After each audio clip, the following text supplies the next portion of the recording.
السلام علیکم دوستوں آج کی اس ویڈیو میں ہم حضرت اسماعیل علیہ السلام کے واقعہ کے بارے میں بات کریں گے۔ دوستوں پچھلی ویڈیو میں ہم نے حضرت حزقیل علیہ السلام کے واقعہ کے بارے میں بات کی تھی، تو اگر آپ ہمارے چینل پر نئے آئے ہو تو چینل کو سبسکرائب کر کے وہ ویڈیو بھی ضرور دیکھیں۔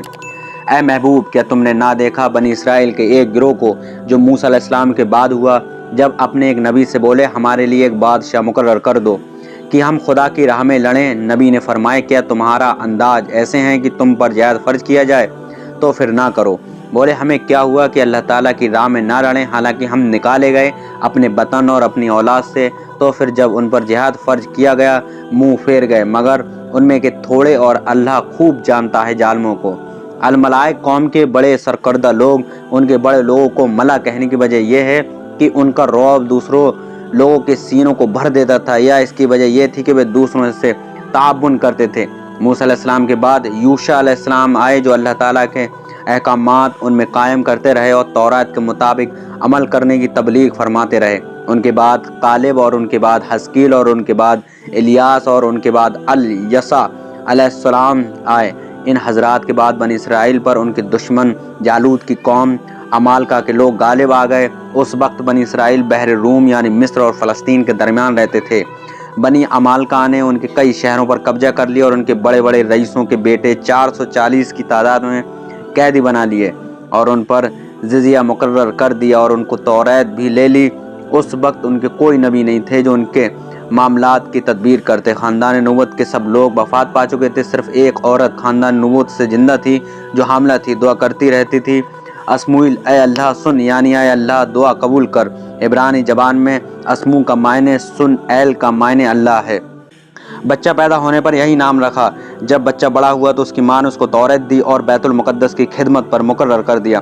اللہ تعالیٰ نے اسے نبوت عطا فرمائی۔ جب وہ نبی بن کر اپنی قوم میں آئے تو قوم نے کہا کہ اگر تم اپنے دعوے میں سچے ہو تو ہمارے لیے ایک بادشاہ مقرر کر دو جس کے زیر قیادت ہم قوم عمالقہ سے جہاد کریں۔ لیکن اللہ تعالیٰ کے نبی نے کہا تم وعدہ کو پورا نہیں کر سکو گے۔ انہوں نے کہا کہ ہم ضرور جہاد کریں گے، ہمیں اپنے گھروں سے نکالا گیا ہے، ہماری اولاد کو قیدی بنایا گیا ہے۔ اولاد سے مراد ان کے آبا کی اولاد تھی، یا وہ بڑی عمروں کے تھے اور ان کی اپنی ہی اولاد ہو۔ لیکن جیسے اللہ تعالیٰ کے نبی نے فرمایا تھا ایسا ہی ہوا کہ سب لوگ اپنے وعدہ سے پھر گئے، صرف 313 تھے جو ثابت قدم رہے۔ خیال رہے کہ اس واقعہ میں جس نبی کا ذکر ہے ان کے نام میں اختلاف اگرچہ ہے، لیکن علامہ راضی نے فرمایا اللہ تعالیٰ کے اس نبی کا نام اسماعیل تھا، عبرانی زبان میں اسماعیل کہا جاتا ہے۔ یہ حضرت ہارون علیہ السلام کی اولاد میں سے تھے، یہی اکثر اہل علم کا قول ہے۔ بادشاہ کے لیے طالوت کا انتخاب، اور ان سے ان کے نبی نے فرمایا بے شک اللہ تعالیٰ نے طالوت کو تمہارا بادشاہ بنا کر بھیجا ہے۔ بولے اسے ہم پر بادشاہی کیوں کر ہوگی، اور ہم اس سے زیادہ سلطنت کے مستحق ہیں، اور اسے مال میں بھی وسعت نہیں دی گئی۔ فرمایا اسے اللہ تعالیٰ نے ہم پر چن لیا اور اسے علم اور جسم میں کشادگی زیادہ دی ہے، اور اللہ تعالیٰ اپنا ملک جسے چاہے دے، اور اللہ تعالیٰ وسعت والا ہمت والا ہے۔ پہلے انہوں نے خود ہی اللہ تعالیٰ کے نبی سے سوال کیا کہ ہمیں کوئی بادشاہ عطا کریں۔ جب انہیں بتایا گیا کہ اللہ تعالیٰ نے تمہارے لیے طالوت کو بادشاہ منتخب کیا ہے، اب اس کا انکار کرنے لگے کہ یہ کیسے ہمارا بادشاہ ہو سکتا ہے۔ ان کا اسے بعید سمجھنا دو وجہ سے تھا، ایک یہ کہ بنی اسرائیل میں نبوت لادی بن یعقوب کی اولاد میں آ رہی تھی، اس خاندان سے داؤد اور سلیمان علیہ السلام تھے، چونکہ طالوت ان دونوں قبیلوں میں سے ایک سے بھی نہیں تھے۔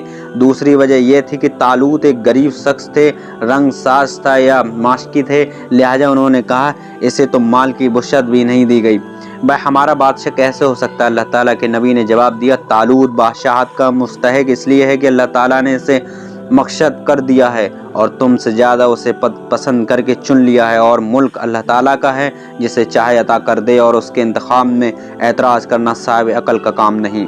اور ظاہر چیز جسے تم بھی سمجھ سکتے ہو وہ یہ ہے کہ بادشاہ کے لیے علم اور جسمانی طاقت زیادہ ہونی چاہیے۔ دونوں چیزیں طالوت کو تم سے زیادہ حاصل ہیں، اسی وجہ سے وہ بادشاہ کا مستحق ہوا۔ علم اور طاقت بادشاہت کے اسباب کیوں؟ علم اور طاقت حقیقی کمالات ہیں، مال اور مرتبہ ظاہری کمالات ہیں۔ یہ واضح ہے کہ حقیقی کمالات کو برتری حاصل ہے۔ اسی طرح علم اور قدرت انسان کی ذات سے متعلق ہوتے ہیں، لیکن مال اور مرتبہ آنی جانی چیزیں ہیں، کبھی حاصل ہو گئیں اور کبھی جائل ہو گئیں۔ ان کا انسان کی ذات سے کوئی تعلق نہیں، بلکہ یہ صفات عارضہ ہے۔ علم اور قدرت انسان سے زائل ہونے والی چیزیں نہیں، اور مال و مرتبہ زائل ہونے والی چیزیں ہیں، تو یقیناً علم اور قدرت کو برتری حاصل ہے۔ اور سب سے بڑی وجہ یہ ہے کہ بادشاہ کا مقصد یہ ہوتا ہے کہ وہ نظام مملکت چلانے اور جنگوں کے طریقہ کار کا علم رکھتا ہو، جنگی تدابیر کو جانتا ہو کہ کس طرح کامیابی حاصل کی جا سکتی ہے، اور اسے یہ قدرت حاصل ہو کہ دشمنوں کے شر سے قوم کو بچا سکے اور شہری حدود کی حفاظت کر سکے۔ انہی تمام وجہ کے پیش نظر بادشاہت کا استحقاق علم و قدرت پر ہے، مال اور مرتبہ پر نہیں۔ عورت اور بادشاہت: جب یہ واضح ہو چکا کہ حاکم صاحب علم اور بہادر ہونا چاہیے تو اس سے خود بخود یہ بات سمجھ میں آ جاتی ہے کہ کم عقل قوم کو حاکم بنانا بے وقوفی اور نادانی حماقت ہے۔ حضرت ابو سعد خدری رضی اللہ عنہ سے مروی ہے کہ رسول اللہ صلی اللہ تعالی وسلم عید الاضحیٰ یا عید الفطر کو عیدگاہ کی طرف تشریف لے جا رہے تھے۔ راستے میں عورتوں کے پاس سے گزر ہوا تو آپ صلی اللہ تعالی وسلم نے فرمایا، اے عورتوں کی جماعت، صدقہ زیادہ کیا کرو، میں بہت سی عورتوں کو جہنمی دیکھ رہا ہوں۔ عورتوں میں عرض کی کہ یا رسول اللہ، اس کی کیا وجہ ہے؟ آپ صلی اللہ تعالی وسلم نے فرمایا، تم لعنت زیادہ کرتی ہو اور اپنے خاوندوں کی ناشکری کرتی ہو۔ پھر آپ نے فرمایا، میں نے تم عورتوں سے بڑھ کر کسی اور کو ایسا نہیں دیکھا کہ عقل اور دین میں بھی کم ہو لیکن بڑے بڑے عقل مندوں کی عقل کو ضائع کر دیں۔ پھر آپ نے فرمایا، میں نے تم عورتوں سے بڑھ کر کسی اور کو ایسا نہیں دیکھا کہ عقل اور دین میں بھی کم ہو لیکن بڑے بڑے عقل مندوں کی عقلوں کو ضائع کر دیں۔ عورتوں نے پوچھا، یا رسول اللہ صلی اللہ تعالی وسلم، ہمارے دین اور ہماری عقلوں میں کیا کمی ہے؟ آپ نے فرمایا کہ ایک عورت کی شہادت مرد کی شہادت کے نصف برابر نہیں؟ عورتوں نے عرض کیا کہ ہاں یا رسول اللہ، ایسا ہی ہے۔ آپ صلی اللہ تعالی وسلم نے فرمایا، یہ عقل کی کمی ہے۔ پھر آپ نے فرمایا، کیا ایسا نہیں کہ تم حیض کے دنوں میں نماز اور روزہ ادا نہیں کر سکتی؟ عورتوں نے عرض کیا، یا رسول اللہ، ایسا ہی ہے۔ آپ صلی اللہ تعالی وسلم نے فرمایا، یہ تمہارے دین کا نقصان ہے۔ سبحان اللہ، جس کو نبی کریم صلی اللہ تعالی وسلم بے عقل کہہ دیں وہ حکومت کے منصب پر فائز ہو کر بھی بے وقوف رہے گی۔ حضرت ابو بکر صدیق رضی اللہ عنہ سے مروی ہے کہ جب رسول اللہ صلی اللہ تعالی وسلم کو یہ خبر ملی کہ اہل فارس نے بنت کسریٰ کو اپنی ملکہ بنا لیا تو آپ نے فرمایا، وہ قوم ہرگز کامیاب نہیں ہوگی جنہوں نے عورتوں کو اپنا حاکم بنا لیا۔ حضرت ابو ہریرہ رضی اللہ عنہ سے مروی ہے کہ رسول اللہ صلی اللہ تعالی وسلم نے فرمایا، جب تمہارے امراء تم سے نیک ہوں اور تمہارے اغنیا سخی اور تمہارے معاملات مشاورت سے طے ہوں تو تمہارے لیے زمین کا اوپر کے حصہ نیچے سے بہتر ہے، زندہ رہنا بہتر ہے۔ اور اگر تمہارا امراء یعنی کہ حکام شریر ہو اور تمہارے غنی کنجوس ہوں اور تمہارے معاملات عورتوں کے ہاتھ میں ہوں تو تمہارے لیے زمین کا اندرونی حصہ ظاہر سے بہتر ہے، مر جانا بہتر ہے، یعنی مر جانا زندہ رہنے سے بہتر ہے۔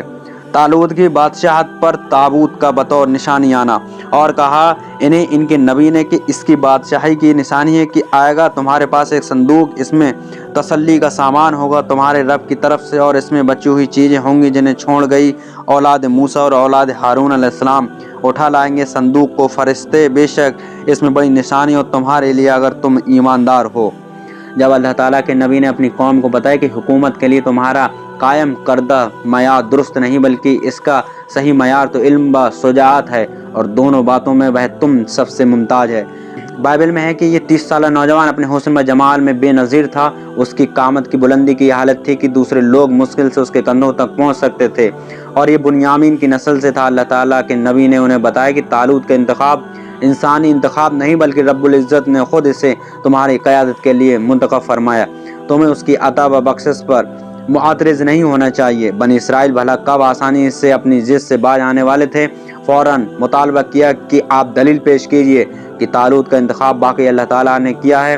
اس وقت ان کے نبی نے فرمایا کہ اس کی حکومت کی نشانی یہ ہے کہ صندوق جس میں تمہاری تسکین و طمانینت کا سامان اور جس میں حضرت موسیٰ علیہ السلام اور حضرت ہارون علیہ السلام کے تبرکات تھے اور جو اعمال کا تم سے چھین کر لے گئے تھے وہ تمہیں فرشتے واپس کر دیں گے۔ اگر تم میں ایمان تو اس سے بڑھ کر تمہیں کسی مزید نشانی کی ضرورت نہیں رہے گی۔ جب فرشتوں صندوق کو اٹھائے ہوئے یا اس بیل گاڑی کو ہانکتے ہوئے جس پر تابوت رکھا تھا بنی اسرائیل کے پاس لے آئے تو وہ انہیں طالوت کے بادشاہ ماننے کے متعلق اطمینان ہو گیا۔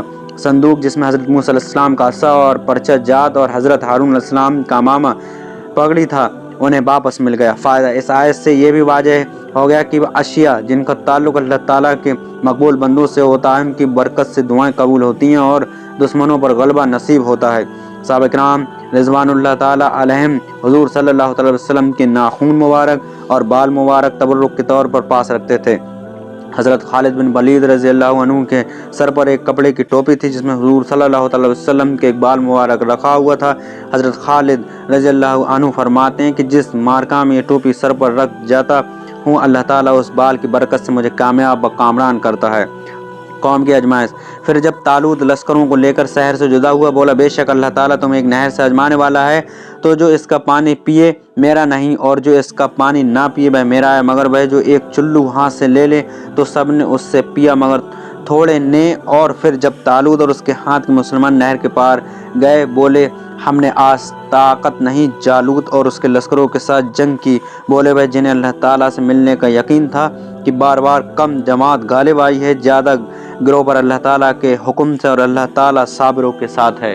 جب طالوت کی حاکمیت پر اللہ تعالیٰ کی طرف سے نشانی آ گئی تو بنی اسرائیل کو یقین ہو گیا، وہ ان کے زیر قیادت میدان جنگ میں نکلنے کے لیے تیار ہو گئے۔ طالوت نے اعلان کیا جو لوگ اپنے مکانوں وغیرہ کی تعمیر میں مشغول ہوں، ابھی تک تعمیر سے فارغ نہ ہوئے ہوں، وہ میرے ساتھ نہ نکلیں، اور تاجر جو تجارت میں مشغول ہوں وہ بھی میرے ساتھ نہ نکلیں، اور جنہوں نے نئی نئی شادیاں کی ہوں اور ابھی جمع نہ کر چکے ہوں اور وہ بھی میرے ساتھ نہ چلیں۔ میرے ساتھ چلنے والے صرف نوجوان، پھرتیلے اور تمام دنیاوی حاجات سے فارغ ہونے چاہیے۔ مقصد یہ تھا کہ میدان جنگ میں آ کر کسی کی بھی گھر کی یاد نہ آئے کہ وہ مجھے فلاں کام کرنا تھا جو مکمل نہیں ہوا تھا۔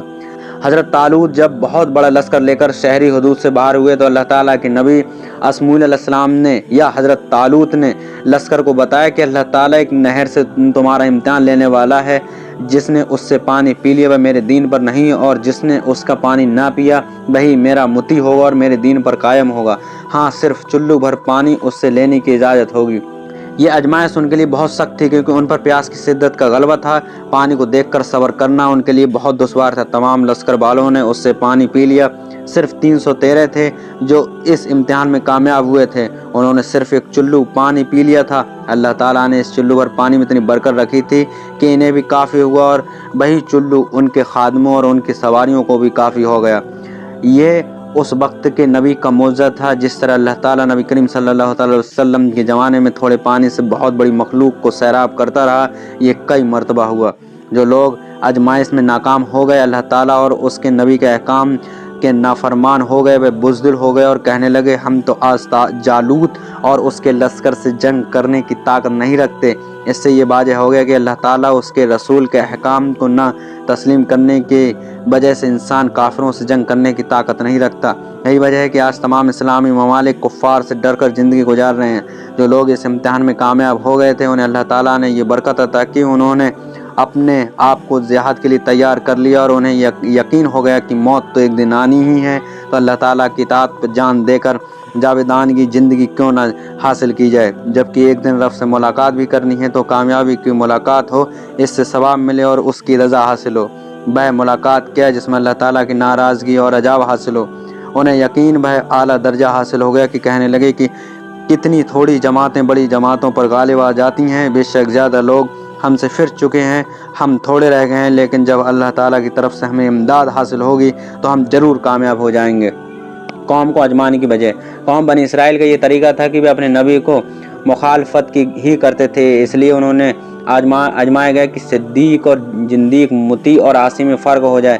جو اللہ تعالیٰ کو یاد کرنے والے ہیں ان کو ساتھ لیا جائے، مخالفین کو ساتھ نہ لیا جائے، اس لیے کہ دشمن کے مقابلے میں جانے سے پہلے ہی پیچھے ہٹ جانا دوسرے مسلمانوں کے لیے زیادہ پریشانی کا سبب نہیں تھا، لیکن دشمن کے مقابلے میں جا کر اگر وہ بھاگ آتے تو بہت بڑی پریشانی کا سبب ہوتا اور بھاگنے والوں کی بھی زیادہ ذلت ہوتی۔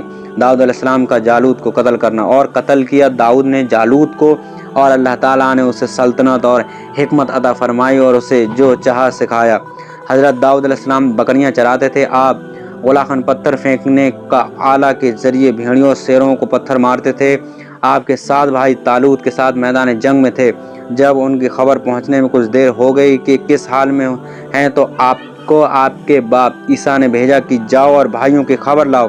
آپ علیہ السلام آئے تو دیکھا کہ بھائی جنگ کرنے کے لیے ایک صف میں کھڑے ہیں، اور جالوت بنی اسرائیل کو کہہ رہا ہے کہ اگر تم حق پر ہو تو میرے مقابلے کے لیے کوئی نہ نکلے۔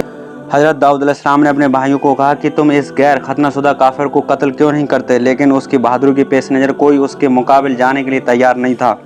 آپ علیہ السلام نے جب دوسری صف میں گئے تو دیکھا طالوت لوگوں کو جالوت کے قتل کرنے پر ابھار رہے ہیں۔ آپ علیہ السلام نے کہا جو اسے قتل کرے اس